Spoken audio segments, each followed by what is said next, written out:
ரமதானுக்கு செய்ய வேண்டிய வேலை ஆல்மோஸ்ட் எல்லாமே முடிஞ்சிருச்சு. ரமதான் ப்ரிப்பரேஷன் சொல்கிறது நாங்கள் அமல் செய்கிறதுக்கான ஒரு நேரம் ஒதுக்கி கொள்கிறது தான். குர்ஆன் ஓதுறது, திக்ர் செய்து, சலவாத்து, தராவி, கியாமுல் லைல் இது மாதிரி விஷயங்களுக்கு நாங்கள் கட்டாயமாக டைம் ஒதுக்கணும். குர்ஆன் ஓதுரை ஒரு குர்ஆன் 2 குர்ஆன்றதுக்கு விட தர்த்தீபா ஓதுரை தான் பெரிய விசேஷம். நபி அவங்களுக்கு 23 வருஷம் ஆயிடுச்சு ஒரு குர்ஆன் ஓதி முடிக்கிறதுக்கு. ஸோ அதனால் குர்ஆன் ஓதுறது நாங்கள் தர்த்தீபா ஓதுறதுக்கு பழகிக்கொள்ளணும்.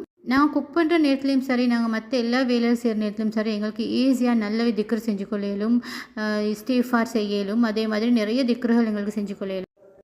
நோன்பு அல்லாஹ்க்குரியது, அதுக்கு கூலி தாரவனும் அல்லாஹ் மட்டும்தான். அதனால் நாங்கள் நோன்பு நோக்கிறது முழுக்க முழுக்க அல்லாஹுக்காக வேண்டி மட்டுமே தான் நோன்பு நோக்கணும். லாஸ்ட் இயர் ரமதானில் இருந்தவங்க இந்த ரமதானில் இல்லை.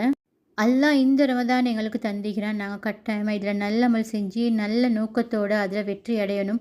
நீங்கள் ரமதானில் என்னென்ன அமல் செய்யுங்கன்னு ஷேர் பண்ணுங்கள் ஃப்ரெண்ட்ஸ்.